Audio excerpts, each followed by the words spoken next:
जम्मू कश्मीर में आतंकी अब अंडरग्राउंड हो गए हैं। भारतीय सेना के ताबड़तोड़ एक्शन और बड़ी तैनाती के बाद जम्मू कश्मीर में अब आतंकी बिल में जाकर छिप गए हैं। ये आतंकी छिपे हैं और इन सब के बीच में चुनाव आयोग हरकत में आ गया है। Election commission of India Jammu Kashmir में चुनाव कराएगा और कब कराएगा, इसे लेकर बड़ा सवाल उठ रहा है। अब जम्मू कश्मीर में विधानसभा चुनावों को लेकर एक बड़ा हिंट मिला है।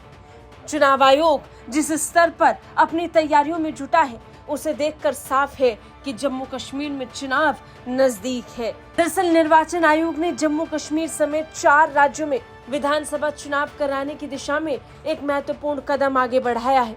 चुनाव आयोग ने चारों राज्यों के मुख्य सचिव और मुख्य निर्वाचन अधिकारियों को चिट्ठी भेजकर अफसरों की तैनाती और तबादलों के बारे में आगाह कर दिया है।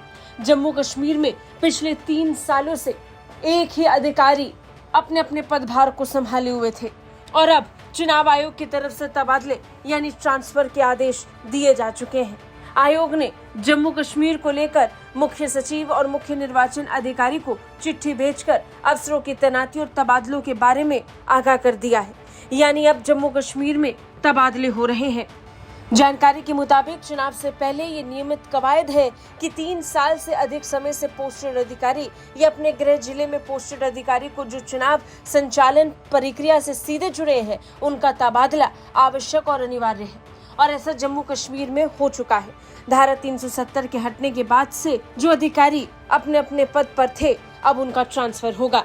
इसे लेकर चुनाव आयोग ने हरियाणा, झारखंड, महाराष्ट्र और इसके साथ साथ जम्मू कश्मीर के मुख्य सचिवों और सीईओ को भी रिपोर्ट देने का आदेश दे दिया है। इसमें जम्मू कश्मीर का नाम शामिल होना ही बताने के लिए काफी है कि चुनाव आयोग का जम्मू कश्मीर को लेकर प्लान स्पष्ट है।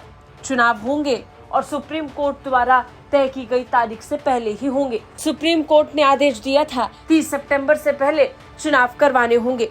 इसे लेकर चुनाव आयोग एक्शन मोड में काम कर रहा है। मीटिंग हो रही है और मीटिंग के बाद सबसे महत्वपूर्ण हिंट ट्रांसफर ऑर्डर को लेकर आ गया। बता दें, जम्मू कश्मीर में चुनाव कराने को लेकर अब जल्द ही घोषणा भी हो सकती है। 20 जुलाई तक मतदाता सूची का अंतिम प्रकाशन होना है और इसके बाद आयोग का संबंधित राज्यों में जाकर चुनावी स्थिति और व्यवस्था जानने के लिए दौरा शुरू हो जाएगा और इसके साथ ही हो जाएगा बड़ा ऐलान भी। वो भी तब जब जम्मू कश्मीर में आतंकी हमलों की संख्या बढ़ गई है। ब्यूरो रिपोर्ट, भारत तक।